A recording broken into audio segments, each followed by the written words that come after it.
RFI et France 24 présentent Mardi politique.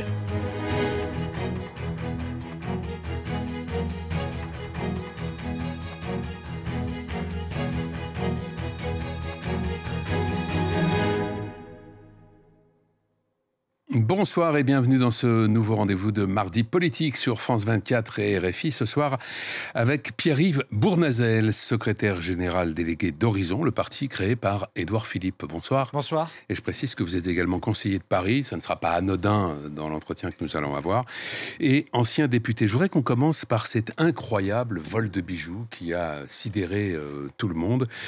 Bijoux historique qui a eu lieu dimanche matin au musée du Louvre. On va évidemment évoquer les questions que cela pose sur la sécurité des musées, la sécurité du patrimoine national. Mais d'abord, qu'est-ce que vous avez éprouvé en apprenant cette nouvelle ? Certains disent que, d'une certaine manière, chaque Français pourrait presque avoir le sentiment d'avoir personnellement vécu un cambriolage.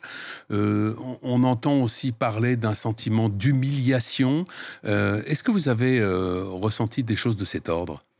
D'abord, on est choqué, puisqu'on apprend ça en allumant sa radio. On est sidéré et puis on est triste parce que c'est effectivement notre patrimoine et nous sommes que des modestes passeurs et notre rôle c'est aussi de transmettre tout ce patrimoine et la création d'aujourd'hui sera le patrimoine aussi que nous allons transmettre demain. Et puis c'est le musée du Louvre, le plus grand de nos musées, le plus grand au monde. C'est quand même pas rien et évidemment après on se pose des questions et on se demande quelles sont les failles, quels sont les manquements. Parce que c'est un sentiment d'humiliation, je pense, parce que c'est vrai qu'on a le sentiment que ça aurait pu être évité. C'est vrai que apprendre qu'un monte-charge peut monter sur le trottoir, se garer au pied d'une fenêtre en plein jour, il était 9h du matin. Tout à fait, sidérant. Et ensuite découper une fenêtre à la disqueuse sans réaction rapide, c'est assez sidérant. Qu'est-ce que ça révèle alors justement comme faille de sécurité ça révèle effectivement des failles de sécurité. Ouais. Et il faudra qu'une enquête administrative, au-delà de l'enquête évidemment de la police pour retrouver des coupables, l'enquête administrative devra faire toute la lumière et toute la transparence sur les failles de sécurité. D'abord parce qu'il ne faut pas que ça recommence. Et ensuite parce que c'est une humiliation pour la France. Nous avons fait les titres de tous les journaux du monde, et pas dans de bons termes. Et il faut rehausser notre niveau de sécurité, il faut protéger nos sites culturels, il faut protéger nos grands monuments et nos grands musées. C'est absolument essentiel. J'avais proposé il y a quelques années d'ailleurs, comme député, en charge des questions culturelles, qu'on ait à Paris et en France une force spécialisée, comme ça existe en Italie, pour protéger nos grands musées et nos grands sites culturels, les protéger des prédations, des vols, des attaques. Mais une force qui fonctionnerait comment ? Elle serait spécialisée, elle serait sur place, donc visible et dissuasive, et aussi réactive. Elle aurait été sur place, elle aurait pu réagir. Mais il y a d'autres dysfonctionnements, manifestement. Il faudra poser la question du fonctionnement de l'alarme, il faudra poser la question du nombre de personnel, de sa formation, du fonctionnement de la vidéoprotection. Bref, c'est une enquête administrative de manière transparente et indépendante qui doit tirer les conséquences des manquements et des failles qu'il y a eu manifestement en matière de sécurité. Sur l'hypothèse que certains évoquent, et je précise bien évidemment qu'à ce stade, rien n'est sûr et rien ne permet de le dire, mais d'éventuelles complicités internes, ça n'est pas la justice administrative. Non, ça c'est l'enquête de police qui pourra le dire. Mettre à jour. L'enquête de police et évidemment le travail de la justice. Et nous devons faire confiance à la police et à la justice pour mener cette enquête. D'abord arrêter les responsables et les coupables, et ensuite les juger sévèrement. On va parler dans quelques instants du budget, mais est-ce que vous pensez, à la lumière de cet événement, qu'il serait pertinent que le projet de loi de finances 2026, dont l'examen a commencé hier en commission à l'Assemblée, que ce projet de loi de finances soit modifié pour donner plus de moyens, renforcer les moyens de sécurité pour le patrimoine ? Oui, la sécurité, c'est important. C'est une chaîne, donc il faut que Pas que pour le patrimoine d'ailleurs. Pas que pour le patrimoine, il faut que tous les maillons soient imbriqués. Donc à Paris, il y a une police nationale, il y a une police municipale, mais qui doit, on en parlera peut-être tout à l'heure, monter en puissance. Il faudrait une vraie police municipale, là aussi visible, réactive, capable de travailler avec les autres partenaires. Il faut une vidéoprotection qui fonctionne. Il faut également avoir cette force spécialisée dans la protection de nos monuments et de nos grands musées. C'est ce que je porte comme idée nouvelle pour protéger ces lieux culturels.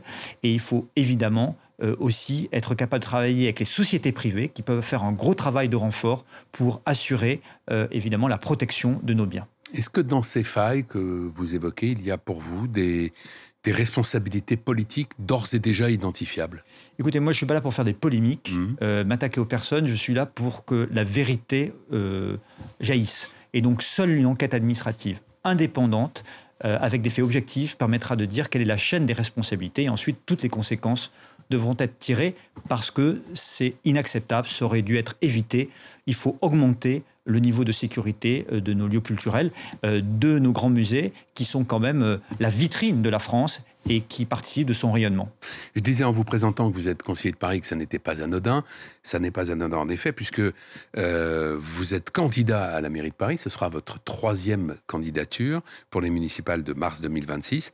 Candidat comme Rachida Dati, d'ailleurs, ministre de la Culture.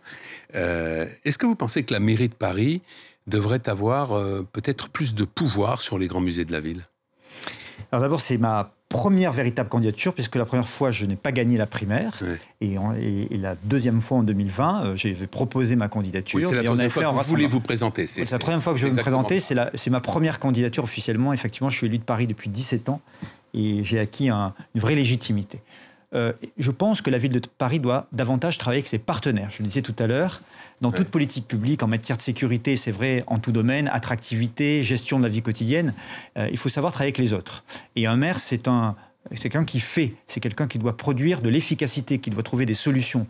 Et il faut qu'un maire sache travailler avec l'État, avec la région, avec les communes voisines, avec le partenaire privé, pour amener les solutions sur tous les problèmes qui se posent à l'échelle d'une ville. Donc en matière culturelle, évidemment, Paris doit avoir une politique, une vision, une stratégie, des solutions opérationnelles et permettre aux Parisiennes, aux Parisiens, aux citoyens venus du monde entier de profiter de Paris, de son patrimoine, de la création parisienne qui est riche et multiple, très diverse et qui est une chance pour notre rayonnement, mais doit le faire avec tous les partenaires. La ville doit prendre sa part, mais doit aussi travailler avec les partenaires que sont l'État, mais également les entreprises, le mécénat et tout le partenariat privé. Restons un instant sur les municipales. Pierre-Yves Bournazel, le parti présidentiel Renaissance est un peu tiraillé entre plusieurs options pour cette échéance.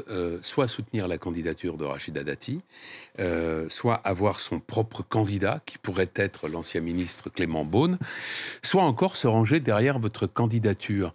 Il semble que, depuis quelques jours, l'option qui tienne la corde soit celle d'un soutien à votre candidature. Est-ce que vous le confirmez ? C'est à Renaissance de le dire. Oui, et j'imagine que les informations que j'ai pu voir ou lire, vous les avez aussi, peut-être même avant qu'elles n'aient été publiées. Je suis en tout cas très respectueux de partenaires ou de futurs partenaires. Ouais. Ils sont libres et ils exprimeront leur point de vue au moment où ils le décideront. Je suis un homme de rassemblement parce que c'est mon caractère, c'est mon tempérament. Je sais travailler avec les autres, je tends la main. Et je souhaite un rassemblement large pour réussir le changement. Car je pense que Paris a besoin d'un changement. Et ma candidature est une solution. Une solution pour que les Parisiennes et les Parisiens n'aient pas à subir le match du passé contre le passé. Le passé d'une majorité sortante, qui est à bout de souffle, qui est là depuis 25 ans, qui a tout donné pour Paris, avec bien sûr ses réussites et ses échecs, mais qui a tout donné pour Paris et qui est plutôt dans une logique de conservation du pouvoir, d'héritage, plutôt que de préparation de l'avenir. Et de l'autre côté, une offre qui est datée, une offre qui serait une régression pour Paris. Je veux porter un changement positif. Je suis élu de Paris depuis 17 ans. J'ai une équipe autour de moi, très compétente. Nous voulons remettre en ordre de marche Paris, remettre de l'ordre dans les comptes, dans une ville endettée, remettre en ordre de marche notre espace public, qui est saturé, qui est pollué, qui est bruyant.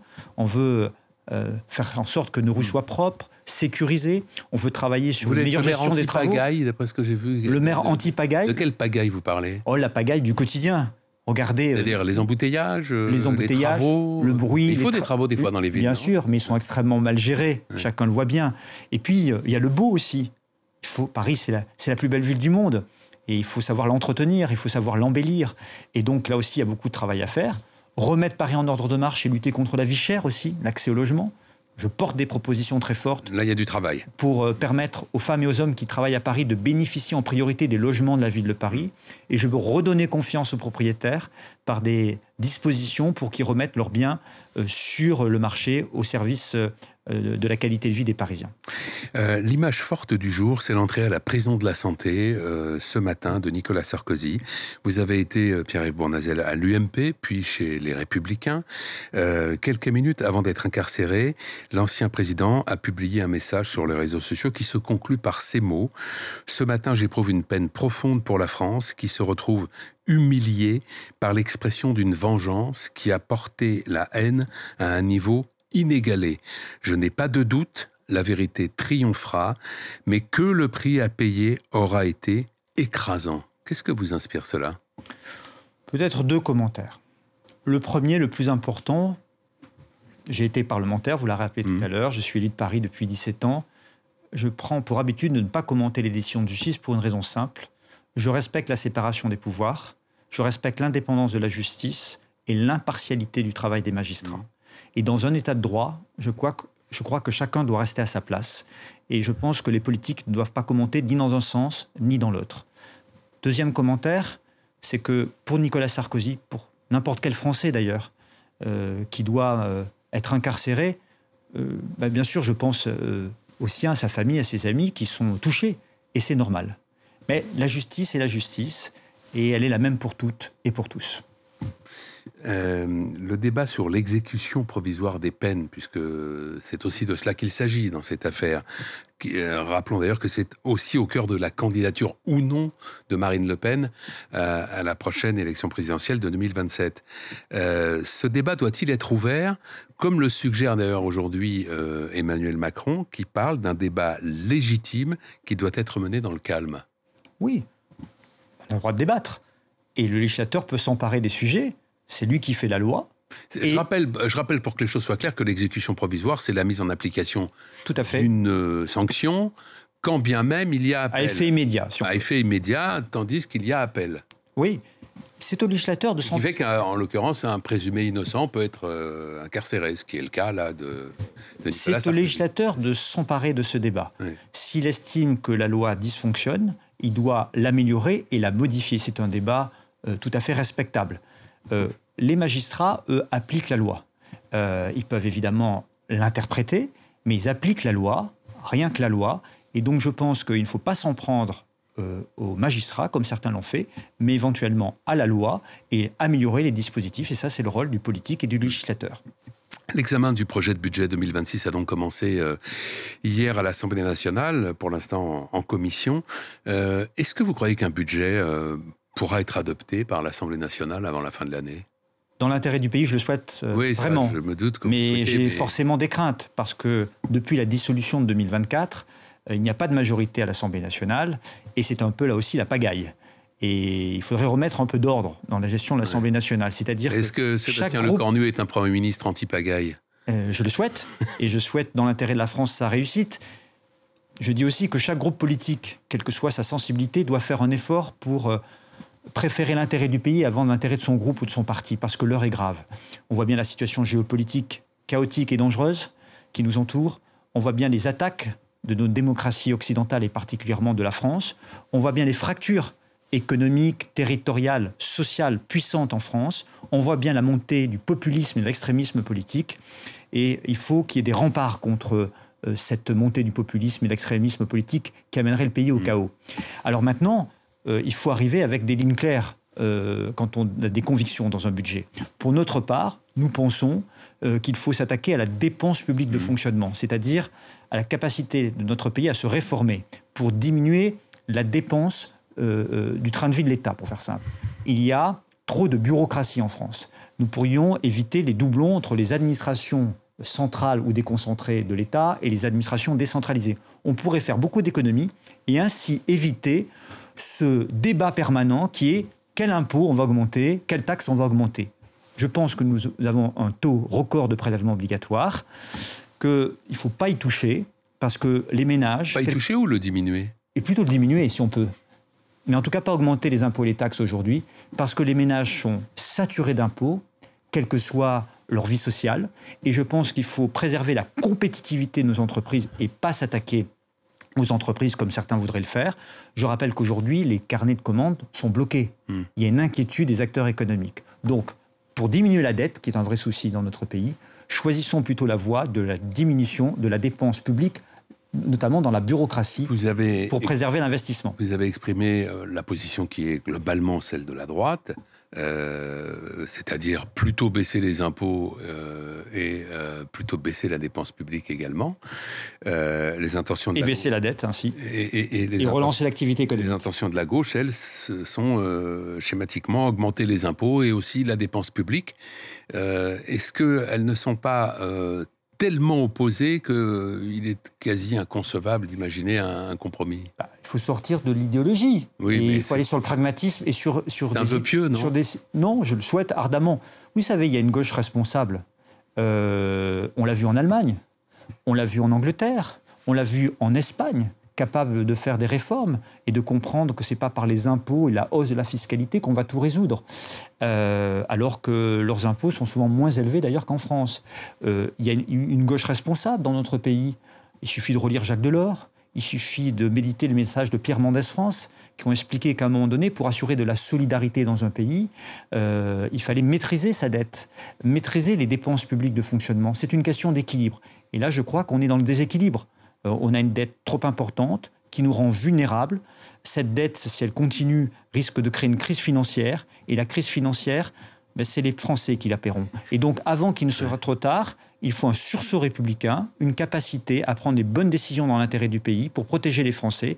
Et je pense que le bon chemin, c'est de chercher à diminuer le poids de la bureaucratie, à diminuer le poids de la fiscalité en France pour relancer l'activité économique, soutenir les ménages dans leur pouvoir d'achat et faire en sorte que notre pays aille mieux. Parce que depuis quelques mois, avec la pagaille à l'Assemblée nationale, les choses vont de mal en pis et cette crise politique va aggraver la crise sociale et peut nous amener à l'abîme. Alors, en quelques mots, puisque vous évoquez le chaos, c'est le mot que vous avez employé, est-ce que vous pensez que la démission du président de la République, que souhaite Édouard Philippe, le créateur d'Horizon, le parti dont vous êtes le secrétaire général délégué, est-ce que c'est finalement la seule solution pour sortir du chaos et de l'instabilité? Que dit Édouard Philippe? Édouard Philippe, il dit que la situation est grave pour le pays. Et il est très inquiet. Et il est régulièrement à l'écoute des Français dans les différents territoires et il sent cette inquiétude quant à l'avenir du pays. Ouais. Est-ce que la dissolution, une nouvelle dissolution, réglerait le problème du pays? Probablement pas, puisqu'on se retrouvait de nouveau sans majorité et ça sera encore plus le chaos. Est-ce que l'instabilité actuelle, avec les changements des gouvernements, n'est pas tenable? La question, c'est de savoir quel est le sursaut républicain qu'il pourrait y avoir pour que les Français puissent permettre à notre pays de repartir de l'avant en dégageant des perspectives d'avenir. Merci Pierre-Yves Bournazel. Merci, c'est la fin de cette émission. Merci à Camille Néran, Sigrid Azerwal et Marco Mormil. Bonne soirée, à la semaine prochaine.